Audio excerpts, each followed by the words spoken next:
তো সেই ধরনের একটা স্বৈরাচার তারা আপনজন হয়ে গেলেন কি করে, এটাই বিরাট প্রশ্ন হিসাবে দেখা দিয়েছে গোটা জাতির কাছে। আমরা এইটুকু শুধু বলবো আপনাদের সামনে, যে ভয়ঙ্কর অন্যায় করেছে, যে পৃথিবী দোলানো গণ আন্দোলনে শিশু বাচ্চারা যেভাবে জীবন দিয়েছে, এটা তো দেশবাসী কোনোদিন ভুলবে না। বিএনপি এই দেশের মানুষের প্রতিনিধিত্ব করে। এই গোয়রিং, এই আইকম্যান, এই হিটলার, যারা গ্যাস চেম্বারের মতো আয়নাঘর বানিয়ে মানুষকে অদৃশ্য করেছে অথবা বছরের পর বছর আটকে রেখেছে, তাদের সাথে এটার জন্য যারা দায়ী তারা বিচারের বাইরে থাকবে, তাদের সাথে আতাত করা মানে শহীদদের রক্তের সাথে সম্পূর্ণরূপে বিশ্বাসঘাতকতা করা।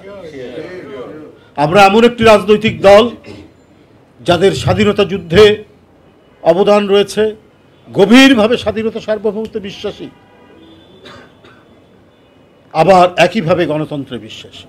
এই বিএনপি যেমন ধর্মীয় মূল্যবোধে বিশ্বাস করে, ধর্মীয় চেতনা যেমন তার রয়েছে,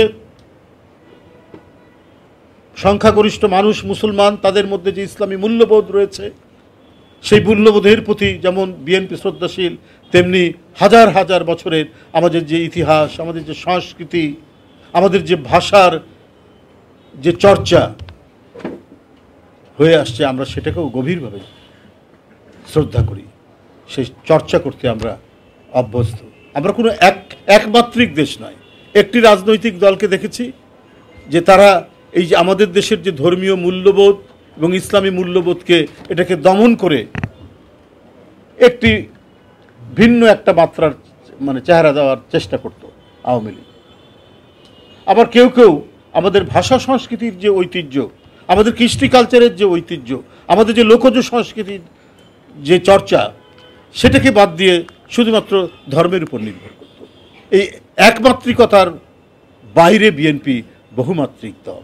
আমাদের যেমন ইসলামের প্রতি আমরা সহানুভূতিশীল, এদেশের সংখ্যাগরিষ্ঠ মানুষ যেমন তাদের ধর্মীয় মূল্যবোধকে গভীরভাবে পতিত করে, তেমনি হাজার হাজার বছরের আমাদের ইতিহাস, ঐতিহ্য, কৃষ্টি কালচার, আবহমান সংস্কৃতিকেও ধারণ করে। এই দুটারই সমন্বয়ের রাজনৈতিক দর্শন হচ্ছে বিএনপি।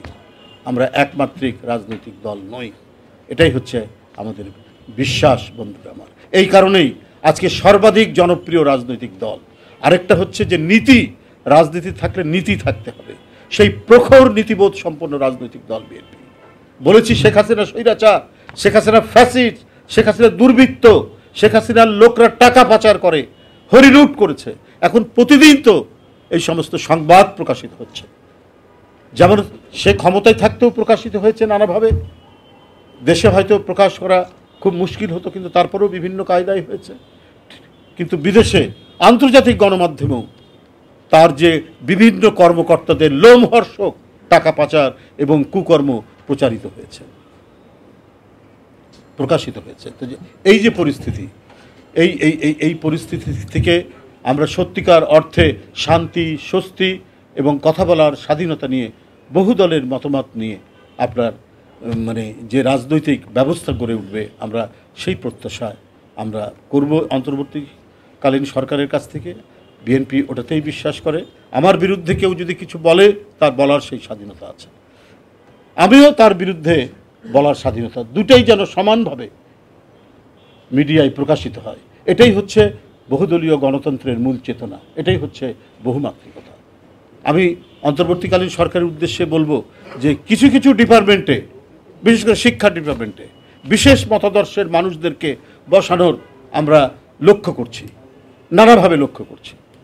তো এসব তো বিষয়গুলো আপনার জনগণের দৃষ্টি এড়িয়ে কিন্তু যাচ্ছে না, মোটেই দৃষ্টি এড়িয়ে যাচ্ছে। এটার কারণটা কি? আরও বিভিন্ন জায়গায় আমরা দেখছি, কিন্তু শিক্ষাক্ষেত্রকে কিন্তু বেছে নেওয়া হয়েছে বিশেষ মতাদর্শের লোকদেরকে বসানোর জন্য। তো এই সব বিষয়গুলো আজকে অন্তর্বর্তীকালীন সরকারকে এটাকে দেখতে হবে, কেন এটা হচ্ছে। আরও বিভিন্ন মন্ত্রণালয়ের মধ্যেও আমরা এটা দেখতে পাচ্ছি, একটা প্রশাসনের মধ্যে একটা প্রবণতা দেখতে পাচ্ছি। এটা খুব উদ্বেগজনক বিষয়। আজকে গ্রামগঞ্জ থেকে স্কুলের শিক্ষকরা আছে, কালকে আমার কাছে প্রায় 100-র অধিক শিক্ষকরা আছে এখানে। তারা কেউ মানে কম্পিউটার পদে তাদের নিয়োগ দেওয়া হয়েছিল, এমপিওভুক্ত করা হয়েছিল, তারপরে তাদের এটা আওয়ামী লীগের সময় সেটা বাতিল করা হয়েছে। প্রভাষক অথবা সহকারী শিক্ষক কম্পিউটার পদে নিয়োগ পরীক্ষার ডিজি মহোদয়ের প্রতিনিধির উপস্থিতিতে সর্বোচ্চ নম্বর পেয়ে উত্তীর্ণ হয়ে নিয়োগপ্রাপ্ত হয়েছে তারা। পরবর্তীতে আমরা প্রতিষ্ঠানের 600 পদে এমপিওভুক্ত হই এবং অদ্যাবধি এমপিওভুক্ত সহ নানা সুযোগ সুবিধা আমরা ভোগ করে আসছি। এরকম রয়েছে, কালকে প্রায় 100 জনের অধিক। ডিজি অফিসে গেলে বলে যে মন্ত্রণালয়ে যাও। এই যে গ্রাম থেকে আসে শিক্ষক, মহিলা শিক্ষক, শিক্ষকরা, ওরা বলে যে এটা মন্ত্রণালয়ে যান, মিনিস্ট্রিতে যান। ওরা মিনিস্ট্রি সচিবালয়ের গেটের সামনে দাঁড়িয়ে ওরা হতবাক হয়ে যায়। কাকে বলবে? পুলিশ তো কথা শোনে না। তো আজকে অন্তর্বর্তীকালীন সরকারের তো সংস্কারের দায়িত্ব নিয়েছে। তো সংস্কারের দায়িত্ব নিলে পরে এই সমস্ত, এরা তো আমাদেরই বাপ ভাই, এই সমস্ত কি বলে যে গরিব মানে শিক্ষকরা, কিন্তু এরা তো অশিক্ষিত লোক না, শিক্ষক মানে তো শিক্ষিত লোক। তারা আজকে দুয়ারে দুয়ারে ঘুরছে, একবার ডিজি অফিস, একবার মন্ত্রণালয়ের সচিবালয়ের গেট। এমন সংস্কার হওয়া উচিত যাতে এই সমস্ত গরিব শিক্ষকরা বা এই ধরনের বিভিন্ন ডিপার্টমেন্টের মানুষ যারা বিভিন্নভাবে তাদের অভিযোগ রয়েছে, এই অভিযোগটা যাতে যথাযথভাবে কর্তৃপক্ষের কাছে পৌঁছায়।